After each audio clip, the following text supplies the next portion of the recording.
Hi everyone, my name is Barbara Beckman and I'm a portrait artist here in New York. But on the side, I like to have fun and I like to play. So I'm going to show you how I work on my art journal pages using some of my jelly prints. And my jelly prints I make all for fun, just to let my hair down and just to remember why I became an artist in the first place. So I'm sketching a really fun, whimsical goat. It's from a series of pictures that a friend sent me. His friend raises like baby goats and he was trying to convince me to buy one. So I used a whole bunch of photographs and I just kind of created one. So it's not a real true goat per se, and it was like they're little, so they kind of look like they're distorted a little. But I had fun kind of creating this whimsical one. So in my journal pages, I don't make anything so true to life. Now you certainly can if you're looking for something more realistic. You can work a little bit harder than I'm going to do and create something that actually has correct shadows and contours and all that. But for my page here that I'm working in my journal, I want something fun, whimsical, just to let my hair down and have a good time and play. So for me, it's very important that I do that because for my business, I do a lot of portraits, like I said. I do a lot of house portraits for realtors, so they really are tedious and have to be spot on. So it's kind of stressful at times because I have to meet deadlines for closings. So this is where I play and remember really why I love art, and it kind of helps me keep that happy balance from work and just having a good time with art. So I sketched him out. I changed things along the way. I didn't like where that bee was. The bee was kind of big. So you can do that. You can make changes along the way. So I had some cheap acrylic paint. I'm talking like $2 tubes, really cheap. And that's what I'm using for my journal page here. So I just put some colors out. I'm going to work on the background and the sky. So I just put this in really, really quickly and loosely. I don't know, everybody has a different name for these. This is a collage, but it's like people call it paper piecing, paper painting. I don't know, I've heard it called so many different things that I'm not really sure if there's a really correct term to it. I call it paper painting, paper piecing. Those are the two things I refer to it as because I am painting here. If I'm not painting, obviously I'll call it paper piecing. And when I'm not painting, I usually use more like mulberry papers and things that had color already, not so much from my gel prints because my gel prints were made from my paint. So if I'm doing something like that, I will call it paper painting. So I'm just going through my stash of stencils and I found one that had some kind of tree looking like shapes. I figured I'd put some of those dark shadows that might be hiding in the bushes there. So I'm using some greens, some blues, just grabbing a bunch of different colors that are dark. I'm using a makeup sponge that I picked up at the dollar store, so they're very inexpensive. So what I'm doing is just tracing over my artwork that I did there so I could have keep his shape, and I'm going to put papers on top of that deli paper that I'm sketching on. Okay, so I could always see what he looks like. So I'm going to put it off to the side once I get some papers on there. Before I do that, I will get all the bubbles out, and I'll just use some old like credit card stuff they send you in the mail, those fake credit card things. So I just keep a pile of those every time I get one in the mail, and I just use them for my crafts. So I'm going ahead, I'm working on his mouth now, just grabbing different papers that I had in my stash that were scraps or something I didn't use from another project. And I'm using Liquitex Matte Medium for all my gluing. That's what I use. It's my go-to glue for anything like this. It's got really good quality, wonderful product. I will link everything that I'm using somewhere in the comment section or below there, wherever they allow me to link it. I'll put it down there.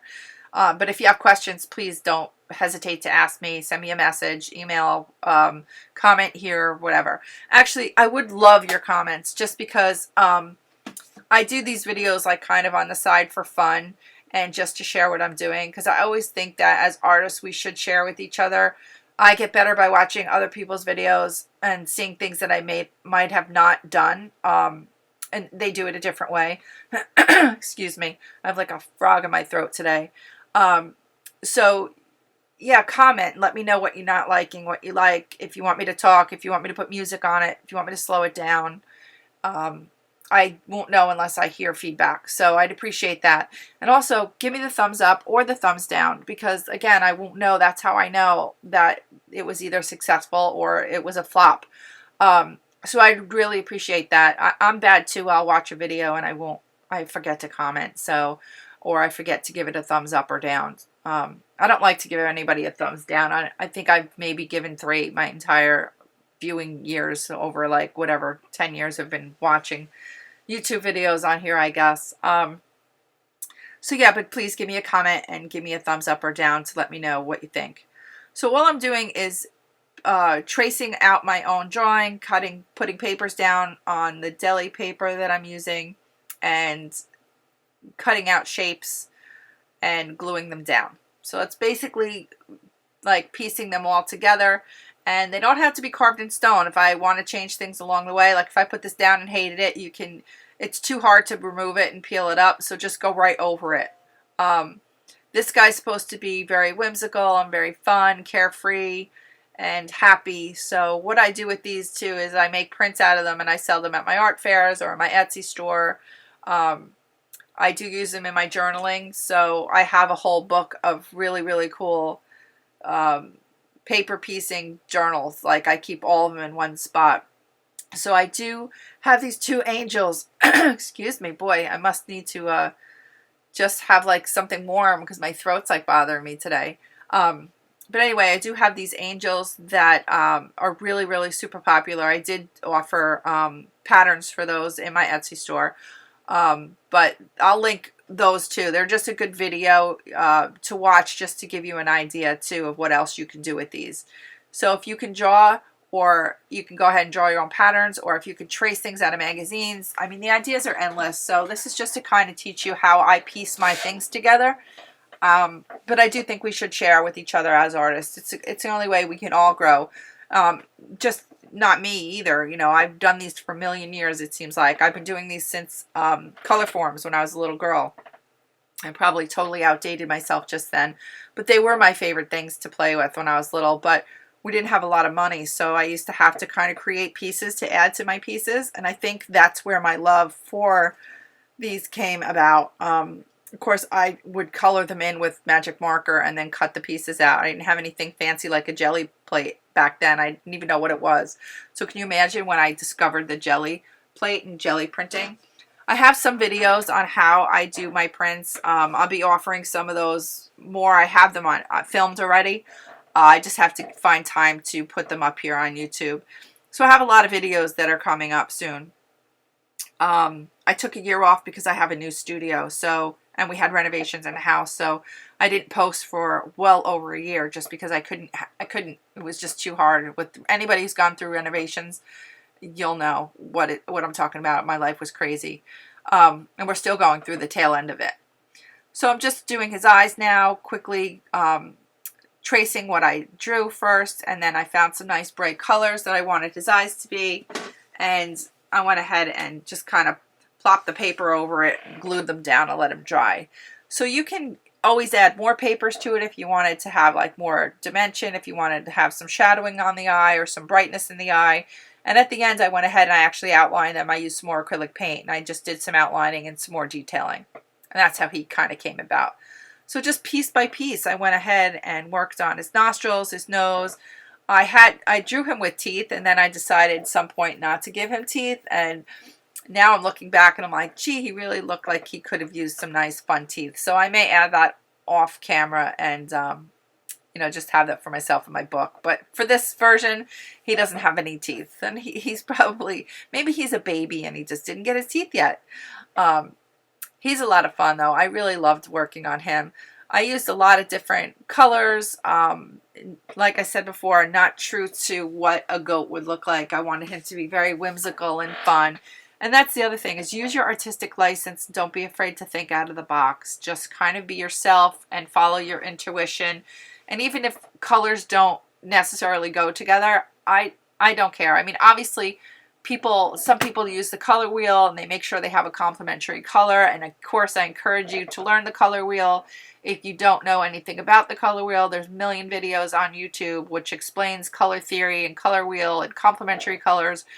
But I like to think outside the box. I like to push my imagination and maybe put two things together that you would not think go together. And sometimes it works, sometimes it's a hot mess. So just play. That's the whole thing about jelly printing or these paper piecings. You just want to play. And that's why I do them. Because of my work, because of the detailed orientation that I need to have my portraits.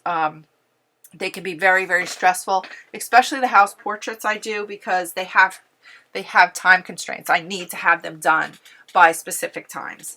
And even my portraits, if somebody orders a portrait, I want to turn it around within 2 to 3 weeks. I don't want them sitting here waiting for, you know, a portrait of their family. A lot of people hire me to do weddings, or to do anniversaries, like a 50th anniversary, and they don't know what to get their parents, so I'll do their wedding picture, or I'll do their picture of them now.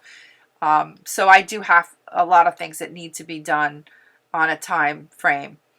So I do own my own business here in New York, and I teach sip and paint classes too on the side, so you'll see a lot of those videos up here as well. I just film those as I'm creating my samples for my classes, so I decided to film them. Why not? I'm working on them anyway. So on my channel, you're not just going to see specific things like this jelly printing or paper piecing. You're going to see a lot of different things that I'm into. I'm definitely a true artist. I do a lot of different things. I sometimes call it a sickness because I love to do different things. I love to stain glass. I love to work with concrete. I love to do home stuff. I love to sheetrock. I love to anything kind of get my hands in there, creative, dirty. That's where you'll find me. So my channel is going to have a lot of different stuff on it. So if you're just specifically looking for one thing, you might, you know, you'll find a lot of different things. So I'm not just going to be doing one thing, in other words. So I hope that's okay with some of you. A lot of people sign up so eagerly to see me just do these paper piecings and realize, hey, you know, she's painting a sip and painting. I don't really want to watch that. Then, you know, pick and choose what you do want to watch. I think I'm close to now having 100 videos up. So I do offer a lot of different things here on my channel. So have fun. I mean, that's the thing about art, is that you probably started doing things creative because it made you feel good. It made you feel free. That's how I describe it. And for me, I like to do whimsical things that don't look like, you know, we all know this is a goat. He's got 2 horns, he's got eyes, he's got a nose. We kind of know it's a goat, but you will never ever see a goat like this ever. And that's what I love, is that I kind of remember what it's like to be little again, I guess, where you're not afraid to take something and color it in a color that totally doesn't, you know, isn't supposed to be there. Like an apple. Would you make an orange apple? Like maybe when I was little I did. So I probably didn't know better. I probably just grabbed the orange. But apples have a lot of different colors in them. So you can make anything you want out of these, or even a painting. Just think beyond the borders, I guess, is what I'm trying to say. Have fun, experiment. You'll find like happy mistakes or happy experiments is the best way for me to describe it, is that I keep trying things. If I, you know, make him have a yellow nose and it looks really bad, then I'll just go over it. I mean, it's just art. It's just something that you can fix. There's nothing about art that I think you can totally ruin. You can always redo something. You can always fix something. You could always tweak something. So once you really kind of get that understanding, you will start to let your hair down and start to just go. And I know in the beginning I was like, I don't want to spend, you know, 15 hours working on his nose. And you don't have to. You know, like, do what makes you happy. Do it as long as you can do it, or do it as long as it makes you feel good. You can also come back to these, put them in a book, shut the book, walk away, come back to them in a week. You see things with fresh eyes. All my art, I have a series of paintings going at one time, because after a while, sometimes I can't do something that I want to achieve that I see in my head, and it gets very frustrating. And those are usually for my personal paintings, and those I push the limits. Like, I want to get better. I want to do something different. I want to maybe learn a technique that I don't have mastered yet. So I put them aside because I don't want to get frustrated. I don't want to get to the point where I'm not enjoying it. So just if you're working on anything like this in your journals or on a canvas, these are great on canvases too. You could do them on big canvases or flat canvases, you know, the hardboard canvases. These can be put on anything. You put these on tins. You can put these on a lot of different things. All right, so I went ahead and I pieced them all together until I was pretty happy with everything. It looks a little muted right now because there's matte medium on it. So it's still a little wet. I'm still able to paint right around some of these edges. So even though the matte medium's a little bit wet, it doesn't really have any effects where I'm putting it in. And they're dry in the eyes there. So I'm just going ahead and I'm adding some of the detail in quickly. I'm just using some Payne's Gray colored paint. It's not like a true black. I wanted it to be dark, but I hate like the harshness of black, so I'm using some Payne's Gray. And I'm just going to go in and put his eyes in. I'll put some shadows. I'll put some of the white in his eyes. I might go around some of like the horns just to give it a shadow here and there. So that's what I'm doing. These are like the last final touches. And if I was doing true paper piecing, I would not use any paint. It would just be like specialty paper, mulberry paper, stuff like that. But because I did the painting of the jelly prints, I feel it's perfectly fine for me to go ahead and add some paint on top of this. Because sometimes the jelly prints are perfect, but they might have like something that I want to change. So again, artistic license and do what you want. I wanted to add some of those little lines in his horn, so I'm able to do that with the white acrylic paint. So he was a lot of fun. I hope you give whatever you do a try, and this is the way I pieced it together. If you have any questions how I did something, or if I missed showing you something, please leave me a comment. I'll be happy to help you. I will answer you back. I always answer every comment back. And again, leave me comments, because without you giving me feedback, I don't know if you are happy with these, or if you want to see more of something or less of something. I would really appreciate that. And again, share your stuff. Look for a comment somewhere. I'm going to start that Facebook group where we can all post our pictures and we can all see what each other's doing. So I just added that little bee in there. He started out so big in the beginning, but I made changes, which is art. You make changes along the way. And now I'm wishing maybe I should have made him a little bit bigger. But it is what it is. I'm happy with him. He was a lot of fun. And that was the whole thing, is allowing me some free time to play and have a good time. And then I can go back to my portraits where I'm stressed out. So anyway, have a great day, everybody. Please subscribe to the channel and give me a thumbs up if you like the video. And let me hear from you. Thank you so much. Have a wonderful day, everyone. Bye now.